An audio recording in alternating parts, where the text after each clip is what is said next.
रुख करेंगे बांग्लादेश की पूर्व पीएम शेख हसीना का बड़ा बयान सामने आया है। यूनुस आलोचना कर सकते हैं लेकिन बराबरी नहीं, ये कहा गया है शेख हसीना की तरफ से। देश के हित में आवामी लीग से प्रतिबंध हटाना जरूरी, बांग्लादेश के लोग स्थिरता चाहते हैं, शेख हसीना का ये बयान सामने आया। लोकतंत्र बहाल होने के बाद देश लौटने के लिए तैयार, तो शेख हसीना का एक बार फिर से ये बयान, और ये कहा गया है कि यूनुस सरकार अब जिस तरीके से कदम उठा रहे हैं वो वाकई हैरान कर देने वाला है और बराबरी नहीं कर सकते हैं। आलोचना जरूर करेंगे लेकिन बराबरी यूनुस नहीं कर सकते हैं। आदित्य वधावन हमारे संवाददाता तमाम जानकारी के साथ जुड़ चुके हैं। आदित्य, शेख हसीना का ये बयान उस वक्त सामने आया है जब बांग्लादेश की स्थिति देखिए बहुत ही ज्यादा खराब हो रही है, लोग सड़कों पर नजर आ रहे हैं। ऐसे में इन बयान के क्या मायने हैं?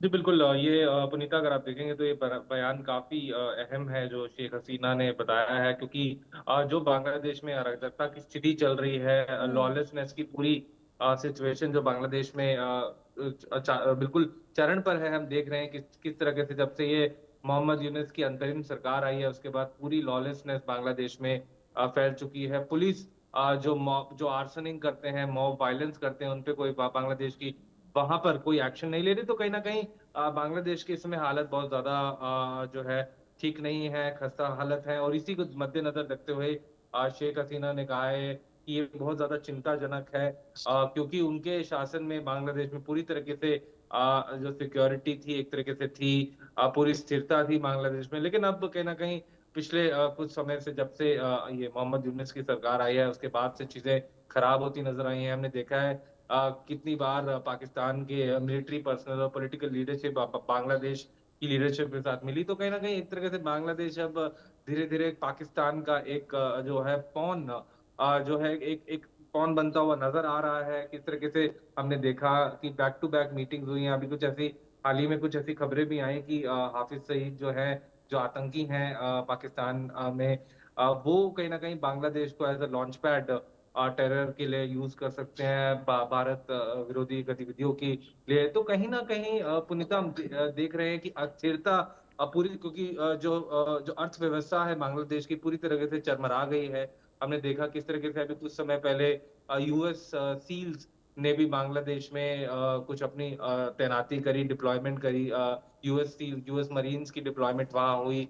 कहीं ना कहीं यूएस भी इंटरेस्टेड है बांग्लादेश को जो है एक बेस बनाने के लिए। तो कहीं ना कहीं आए अगर हम कुछ ऐसी रिपोर्ट्स भी आए कि पाकिस्तान के जो आईएसआई है वो भी बांग्लादेश को एक बेस की तरफ से देख रही है। तो इसी वजह से इन घटनाओं में जिस तरह से ये हिंसा की घटनाएं बांग्लादेश के से निकल के आ रही है, कहीं ना कहीं पूरा पूरा पाकिस्तान का इसमें रोल, अमेरिका का भी कई हद तक, सीआईए का भी थोड़ा बहुत रोल इसमें मान सकते हैं। हम्म। लेकिन अब देखने वाली बात होगी कि यहाँ से क्योंकि अगले साल अब जो है बांग्लादेश में इलेक्शन होने हैं, तो क्या क्योंकि अवामी लीग, शेख हसीना ने बिल्कुल जो अपने बयान में बात कही वो उस पे चिंताजनक जताई कि ये डेमोक्रेसी को एक टारगेट करा जा रहा है बांग्लादेश में। किस तरीके से जो अवामी लीग, जो शेख हसीना की पार्टी थी, उसके कई जो नेता थे उन पे पाबंदी लगाई गई। तो अब वहां पर एक ही प्रिंसिपल एक पार्टी है, बांग्लादेश नेशनल पार्टी, और जो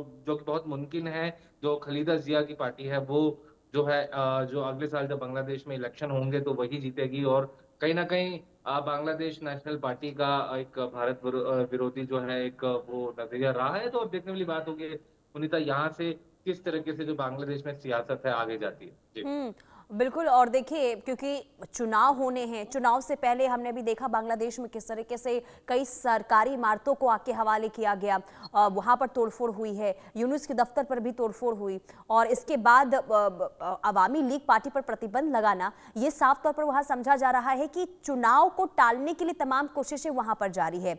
ऐसे में शेख हसीना का आदित्य ये बयान सामने आना कि जो प्रतिबंध पार्टी पर लगाया गया है ये लोकतंत्र के खिलाफ है, और अगर लोकतंत्र की बहाली होगी तो वापस में लौटकर बांग्लादेश आऊंगी, तो किस तरीके से इन तमाम चीजों को देखकर समझा जाए क्या वाकई में चुनाव को टालने के लिए तमाम कोशिशें बांग्लादेश में इस वक्त हो रही है?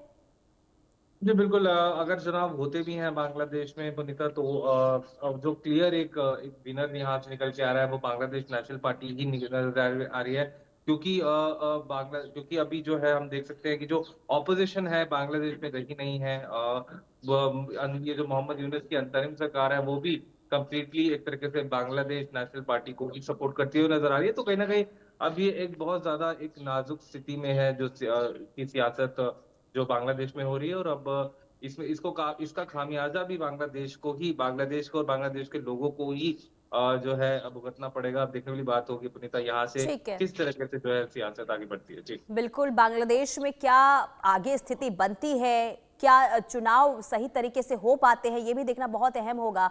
बहुत शुक्रिया आदित्य तमाम जानकारी देने के लिए।